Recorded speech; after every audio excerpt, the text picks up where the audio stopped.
how did they just take that step and say, I'm gonna go after this? I don't have any money. I don't know how I'm gonna do this. All I know is that I have this passion and this desire, and I feel this like destiny to make this film come alive. And I wanna know how they make it happen.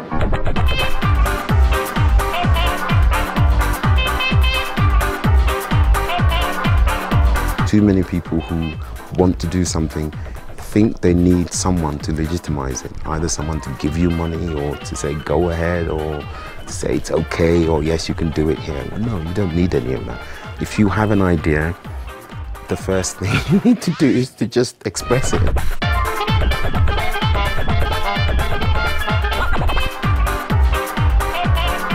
I had a very inspirational mother who went through a lot in life, including World War II in a Japanese concentration camp. She was a Dutch national living in Indonesia. And when I was growing up, she always used to say to me, darling, when life is tough and you think something's insurmountable, accept what's happened, open your heart and reach out to help someone else. And if you do that, you'll have purpose in your life, and you'll get out of your own pity party, and you'll be able to find love.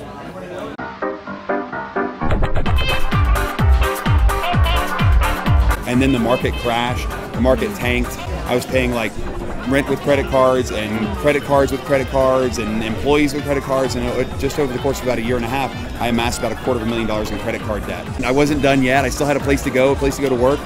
And I said, you know what, I'm going to see this through. I'm going to ride it till the end. If I have to declare bankruptcy at some point, I will, but I still believe that we're going to make this happen.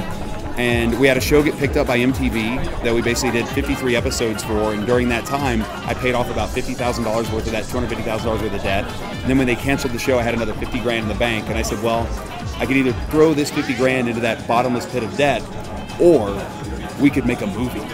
And the movie we made was Super Size Me, and it changed everything. I'm not good enough, I don't even know where to go, I don't even have anyone to talk to. How do you get past that?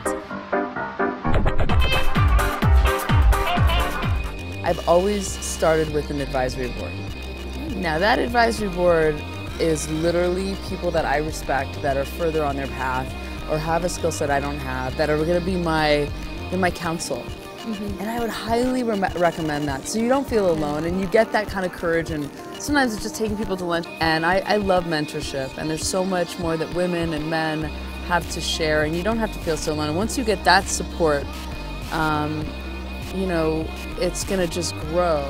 So many of us, we have this idea and we just don't know what to do with it. It's like we feel it inside of our body, in our core, in our heart, and we go deep in there and we're in there for a few minutes and it feels so good, but then it's like reality hits and you need to get out and pay your bills and go to your job and do this and do that, and you want to go back into that creativity, that creative juice, that flow that makes you feel so good. How do you stay there?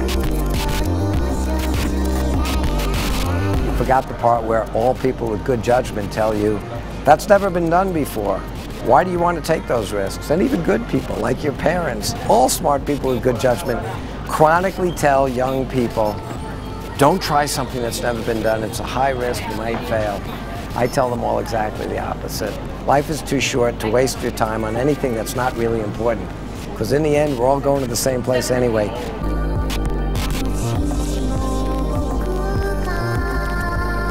Just because you do something like this doesn't mean that you don't constantly face your fear and move through it. And so for me, it's continually breaking through the barriers of the fear and moving to the next level, because I believe that we can do way more than what we're doing right now. I almost feel like I'm willing things into existence. Like I have an idea and then I just say, I am doing this. And it's a lot of stuff to get to that thing, but even at part, what are you doing? Well, I am working on this. And even the very act of trying to describe to people what you're doing, you'll get clearer and clearer. And then you'll find people, I've met funders in the most random places. Well, what are you working on? Oh, I'm working on a film about that. I'm interested in film funding. I'm like, well, I'll follow up with you tomorrow. Wow. And I think a lot of people are afraid to talk about it, or, I'm from the Bay Area where there's a lot of people that are like private about I don't want to tell my idea, which is so silly. Tell everybody your idea. No one's going to come at it from your perspective, and you're going to find a lot of support along the way.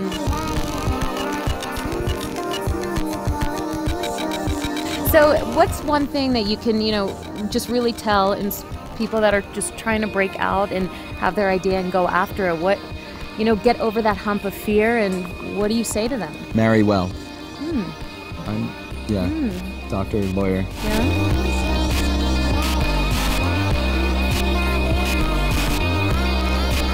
Oftentimes, it can look really great, and the road can seem like it's promising, and then other times it can look really grim. So I think the fact that we've had each other to support and to encourage and to inspire each other, I think that's been helpful for us to kind of stay focused and maintain. Every single one of them said, you have to have a support group, you have to have that community, you have to have those key core group of people that you can talk to about your fears, your aspirations, your ability to, create what you truly want to create. It's all about connection, it really is. The littlest thing, you can have a little advisory council. You'll be able to find whatever you can't do, somebody's out there who can do that, who will give you their time if they believe in you. To find a group of kindred spirits.